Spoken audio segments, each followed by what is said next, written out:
वापस से निकला जो तस्कर से हथियार जो टीम है ना ये जी सर बताएं क्या किस तरह का खुलासा किया है?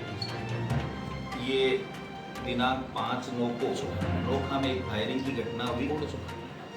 घटना की सीरियसनेस को देखते हुए जो मजरूह था वो पीबीएम अस्पताल में भर्ती हुआ और उसकी गंभीरता को देखते हुए तुरंत पीबीएम अस्पताल में श्रीमान आईजीपी साहब, जिला पुलिस अधीक्षक महोदया और अन्य अधिकारी हॉस्पिटल पहुंचे, घायल से जानकारी ली और जानकारी के हिसाब से घटना की गंभीरता को देखते हुए तुरंत पुलिस अधीक्षक महोदया नोखा जो घटना स्थल है वहां पहुंचे और जो टीम गठित थी, टीमों को निर्देश दिए गए कि इसमें जो भी पहले जो हमारे सामने जो इश्यू आया वो आया था कि गैंगवार हो सकता है। इन्होंने जो पुलिस को बताया, चेतन तेजी नाम है जो मजरूह था, बीकानेर का शिववाड़ी का रहने वाला है और अभी काफ़ी लंबे टाइम से नोखा में रह रहा है। उसने पूछताछ में बताया कि मोटरसाइकिल के ऊपर 2 जने आए, पीछे वाले ने 4 राउंड फायर किए, एक गोली उसके पेट में लगी। ये जब घटनाक्रम बताया तो हम मौके पे पहुंचे, सारी टीम एसपी साहब से सारे पहुंचे और पहुंच के घटनास्थल का जो बारीकी से निरीक्षण किया और सारी चीज़ देखी। जो भी संदिग्ध थे, जो विरोधी गैंग का जो विरोधी जो इसके थे, विरोधियों का नाम लिया, उन सबसे थोड़ी पूछताछ की। जिला पुलिस अधीक्षक महोदया द्वारा मेरे नेतृत्व में वर्ताधिकारी नोखा, डीएसपी टीम है हमारी, डीएसपी के प्रभारी सत्यनारायण गोदारा, वर्ताधिकारी हिमांशु शर्मा जी और हंसराज लोना जी जो हमारे एसएचओ नोखा हैं, इन सबके नेतृत्व में और साइबर सेल दीपक यादव जो साइबर सेल के प्रभारी हैं, टीमें गठित की और टीमों को निर्देश दिए गए। उसके तहत सब जगह के हमने सीसीटीवी कैमरे रात को ही चेक किए घटना वाले दिन, और उसके अलावा जो संदिग्ध थे उन सबको बुला के पूछताछ की गई। पूर्व में जो है फायरिंग की घटनाओं में जो इन्वॉल्व रहे थे उनको भी हमने बुलाया।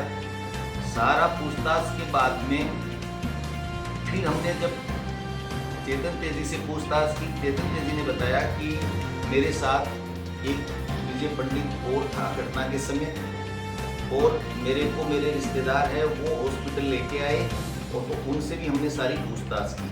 पूछताछ के बाद में जो तकनीकी साक्ष्य भी हमने कलेक्ट किए, ह्यूमन इंटेलिजेंस से भी किया और सारा करने के बाद में जब संदिग्धों से कोई ऐसा नहीं आया कि जिनके ऊपर डाउट कर रहा था वो लोग ये घटना कारित कर सकते हैं, तब हमने फिर इनको गहराई से पूछताछ की तो इनकी जो चेतन तेजी और इसकी टीम ने जो हमारे को घटनाक्रम बताया उसको जब हमने वेरीफाई किया, घटनास्थल के ऊपर इनके जो साथी थे उनको लेकर गए 1 बाय 1, घटना को हमने रिक्रिएट किया। सीन को जब रिक्रिएट किया तब इन्होंने घटना में विरोधाभास आया, कंट्राडिक्शन आया। किसी ने बताया कि यहाँ लेटा हुआ था, किसी ने कहा घटनाक्रम X जगह हुआ Y, इस तरीके से इन्होंने अलग अलग जगह बताई, अलग अलग पोजीशन बताई।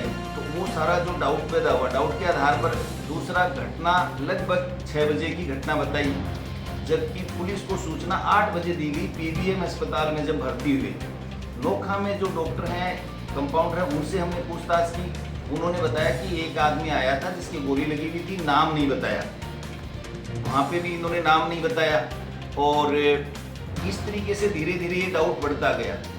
इसके आधार पर जब टीमों ने गहराई से अनुसंधान किया तो ये पाया कि हथियार तस्कर है मनीष भाटी, जो उचेती गांव है, खेड़ापा थाना क्षेत्र लगता है, वहाँ का रहने वाला है, जोधपुर जिले का।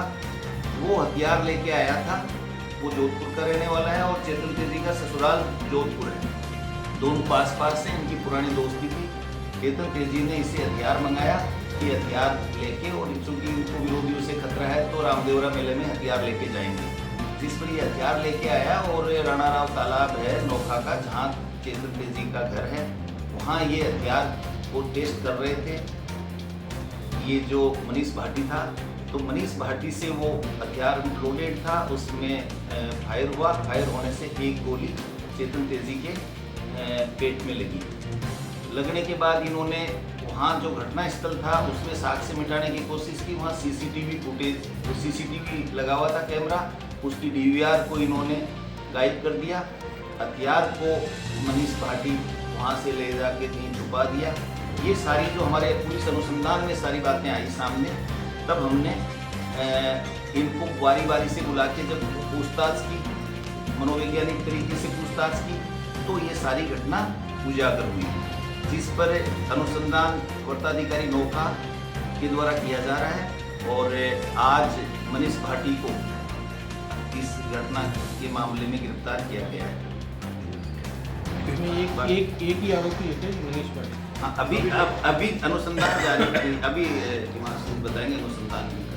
इसमें बाल अफसरी का भी कोई जिक्र आ रहा है क्या? एक मिनट का। अभी तक के अनुसंधान के अंदर घटनाक्रम यह है कि चेतन तेजी को रामदेवरा जाना था।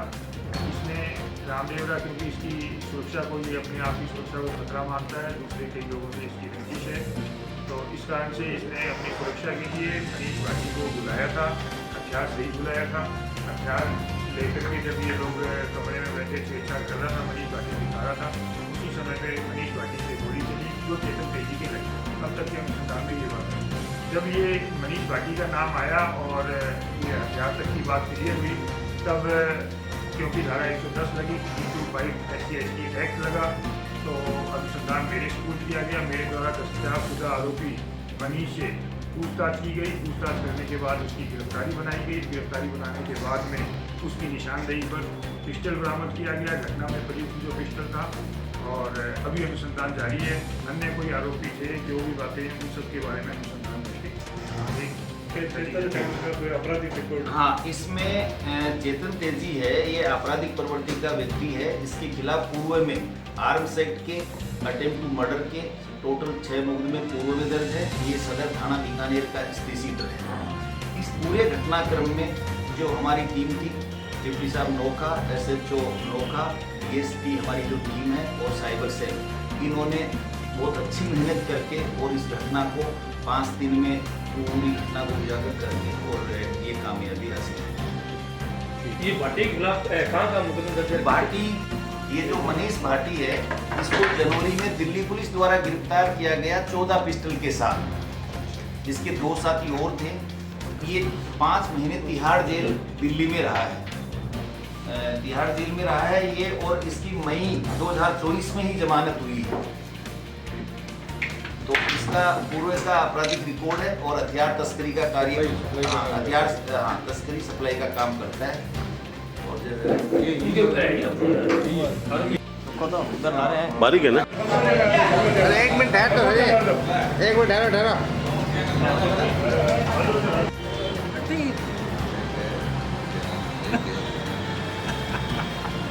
इसका निर्णय ठीक है, वही ठीक है।